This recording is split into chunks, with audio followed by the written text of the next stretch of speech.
Hi friends, my name is Trish Applegate and I will be your guide on the Empowerment Project.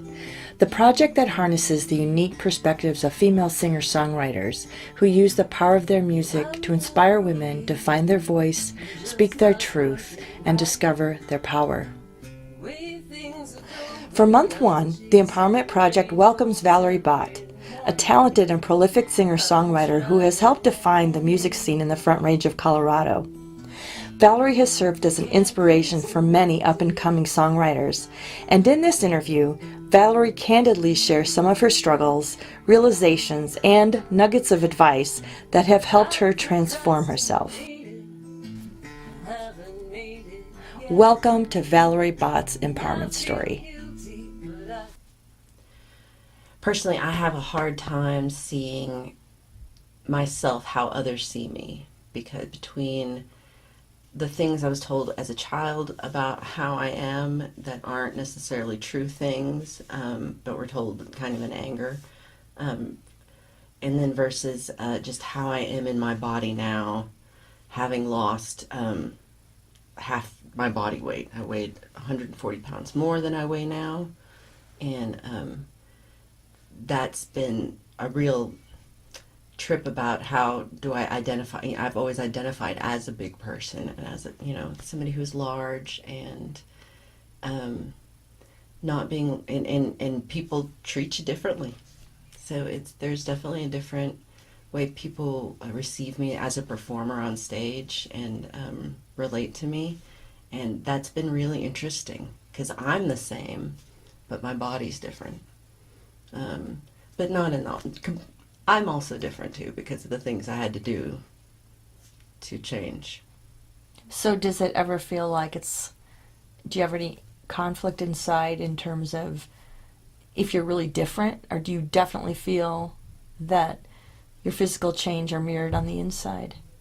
There's a lot of things that are kind of things that that are habits that I've had to really define and be consistent with, like how am I relating just to food, and how am I relating to exercise, and how am I relating to how I spend my time and with other people, because that's been a big one. There's a lot that I've been able to do, not with having lost the weight, because I was so unable to do them before, just because my physical mobility was so low. I wasn't able to walk very far, stand for very long. I was having constant pain. I was, not very nice to be around because I was really cranky all the time. I was having a hard time sleeping because of, just the weight on me. Mm-hmm. And I'm not that old, and so but it was spiraling pretty quickly. Mm-hmm. So from that to where now I'm able to actually work and do a lot of physical work and things that I would never have been able to do. Mm-hmm. I'm able to set up my own equipment now and not have to rely on my partner to do all the work. So it has been really a sense of liberation of wow, I can set all this up by myself and get all this done. And sometimes I'm but now I'm by myself. It would be nice to have my partner. Right, for sure. Did you learn anything about yourself that you didn't know before you started this journey? I do think I think I'm learning that I am more consistent than I realize, and that a lot of these ideas that I've had about myself, that I've always been told I'm very lazy, so I've always kept that. And when people tell me, wow, you show up and seem like you're doing a lot of work, and wow, can't believe you think that.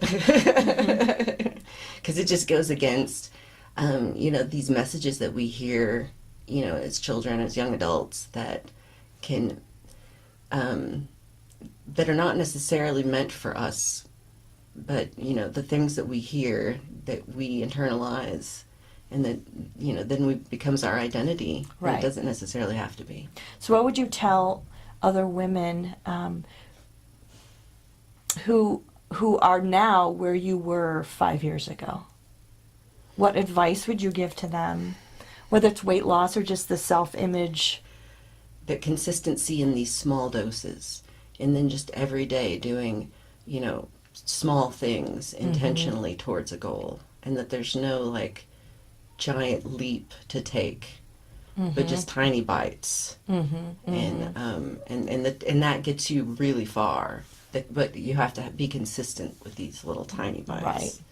Right. And I think sometimes we see these like big goals and it's frustrating. And I'm guilty of that too. It's like I haven't accomplished this thing and, it's been months and, it's big. But then when you look back on it, yeah, have you actually been doing it? Have you actually put that in for 15 minutes a day or whatever it might be? Right.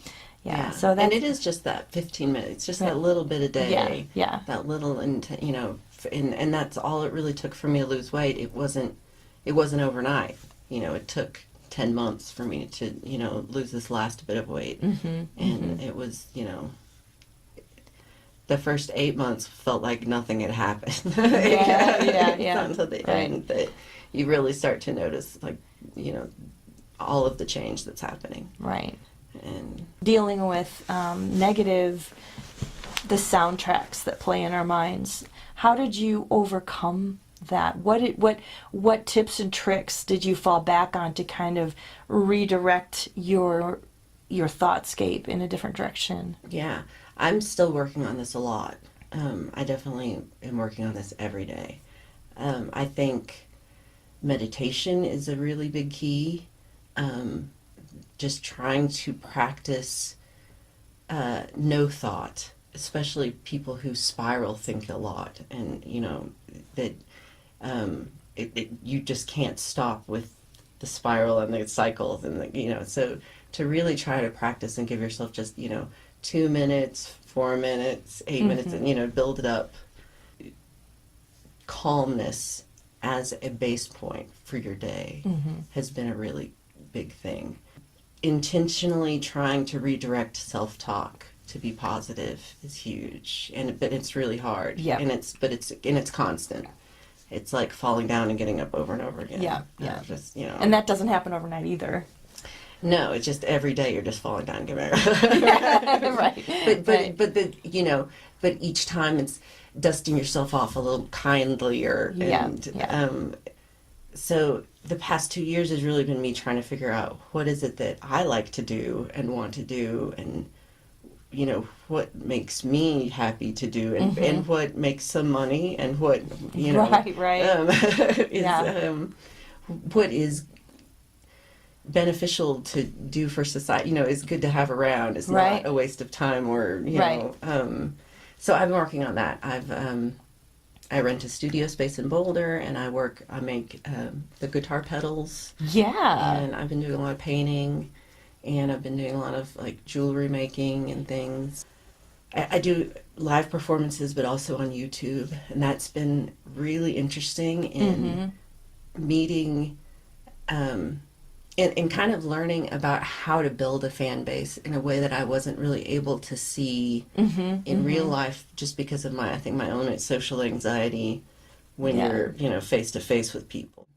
I think the performing for me is a nice bridge between that of it's a way of connecting with people, either performing with them or for them, that you feel like you're kind of having some kind of conversation or connection. But that I understand the rules of. Right. Makes sense. Yeah. So what role has music played in your evolving self-image and your journey of self-discovery? As a kid and a teenager, I was just obsessed with music.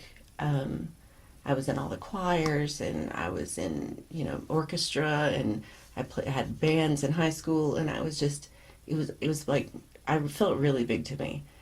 But after college, I just didn't play anymore. It really hit me of how much, there's something I really think I like to do that I just don't do because I don't think it's for me. Like, I don't feel that I have a place as a musician, kind of, and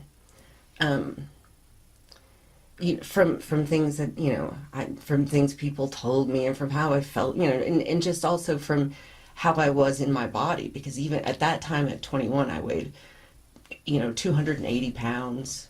I had a hard time wanting to be in front of people. So once my arm healed, I joined a meetup group that's here in town, and that just has little jam groups that met at coffee shops. And I could play guitar semi well. I knew how to play chords and could play along with myself, and knew Brown Eyed Girl and Classics. important songs like that. And so I would go to that, and it was that was hard. It felt very intimidating to try to jam along. It was mostly men. Yeah. There was really my friend Megan Clarice. It was really one of the very first women I met that was in this jam group too. But there were very few women, and it was very intimidating. And the men would they would skip you when they would do solos. They wouldn't even ask. They'd just skip you right over, and then you're just okay. I've actually heard that several times. Oh yeah. And you have to be like, so if you're already like, a little shy and introverted, like the amount of strength and confidence it takes to just say, to find your voice and say, hey, it's my turn.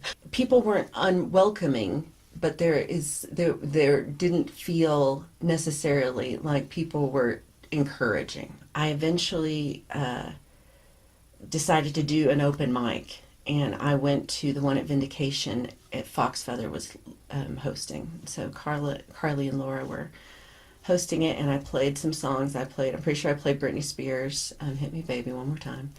And but I went up and I played my songs, and they were so encouraging. They were like, you should come back. They gave me, they told me about other open mics I should go to. They, they were just super warm and encouraging and supportive as women, and which I think was also huge. Yeah, so they heard you and they validated you. Yeah. And see, like, just that meant, like, they might not even know that or remember it. They probably don't. But they totally changed your trajectory. Well, and, maybe 5 years, 6 years after that, I played in a band where I got to share a ticket with them, where they played, and we both played the same show. Mm-hmm.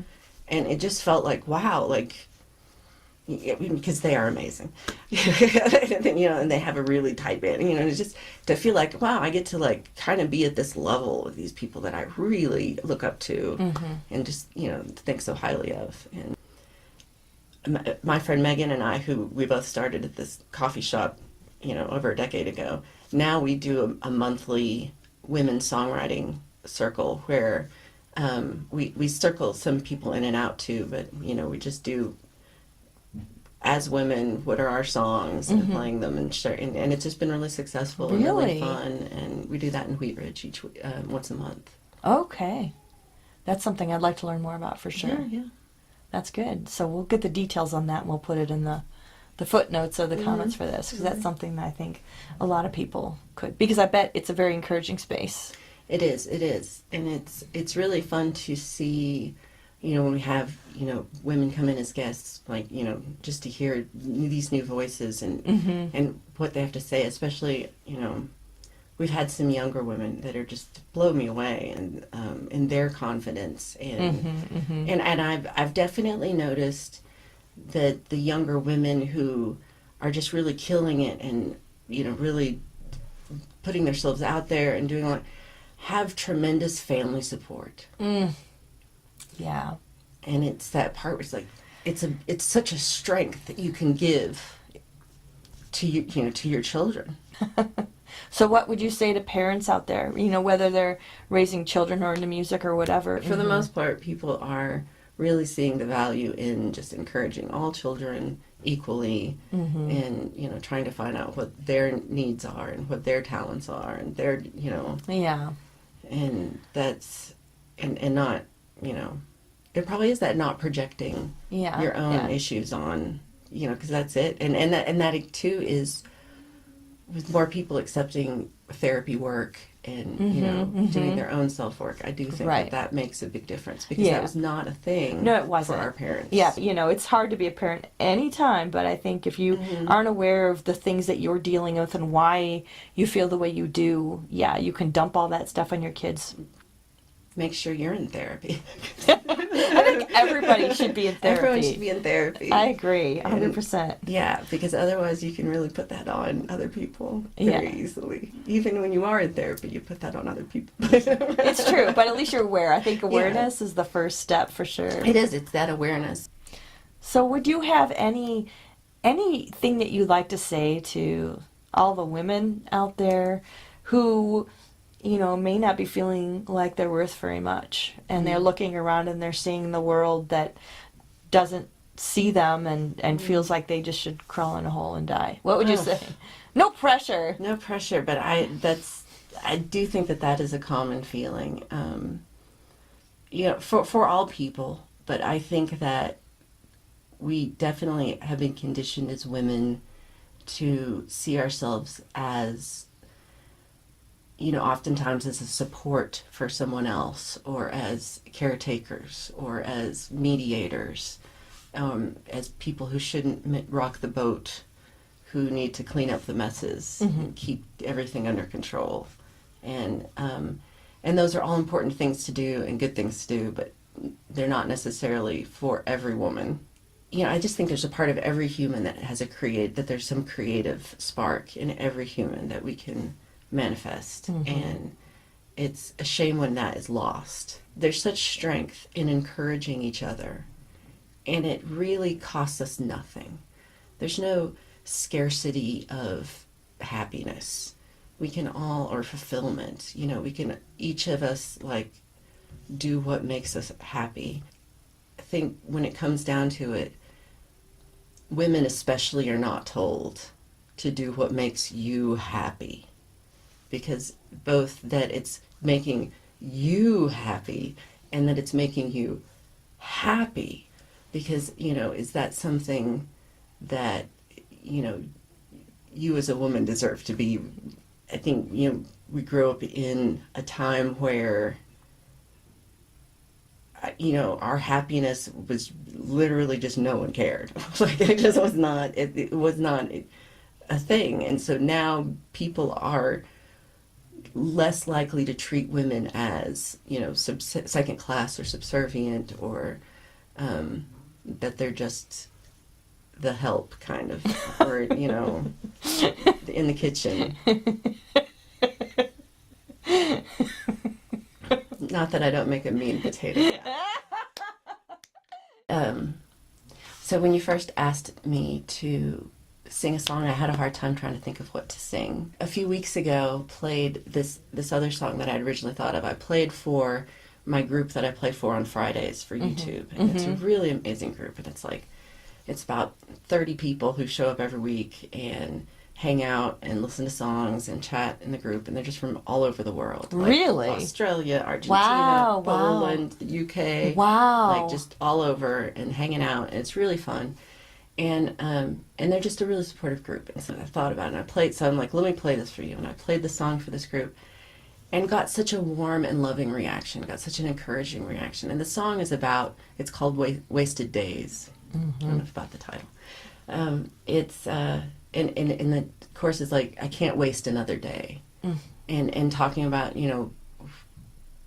really that, putting yourself first, and putting off following your dreams. It feels a little embarrassing to me, the song, and I think that it is a little vulnerable. I don't know if I don't know if I necessarily want to say I wasted time not playing music, but I did lose time that I could have been playing music.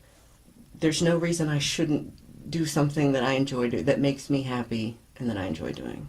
So, and I think the song speaks to that a lot. I can't wait to hear you play it.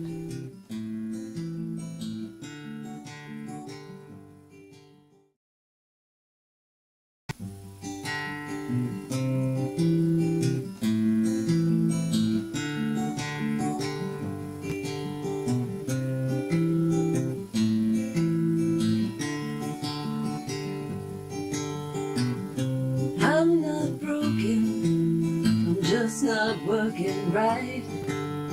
The way things are going, I'm chasing rainbows every night. I'm trying anyway. I can't waste another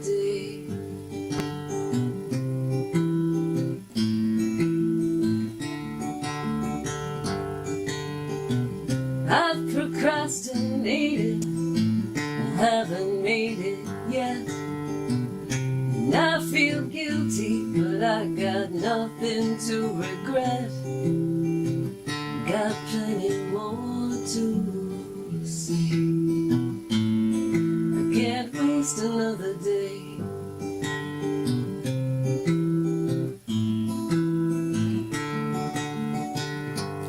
Oh, I can't waste another day. Oh, it's an easy thing to say, a much harder thing to do, and some dreams just won't come true. I can't waste another day.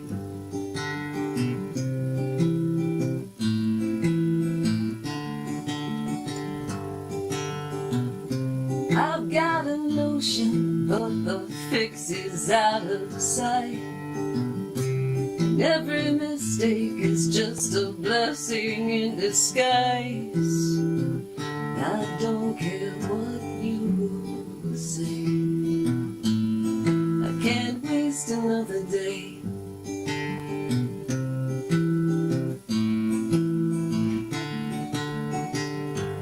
Oh, can't waste another day. Oh, it's an easy thing to say, a much harder thing to do, and some dreams just won't come true. Can't waste another day.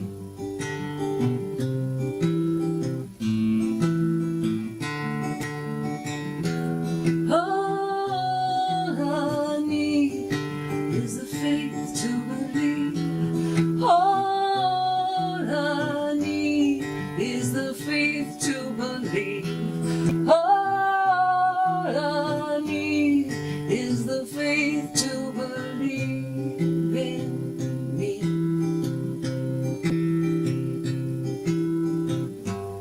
Oh, can't waste another day. Oh, it's an easy thing to say, a much harder thing to do, and some dreams just won't come true. Can't waste another day.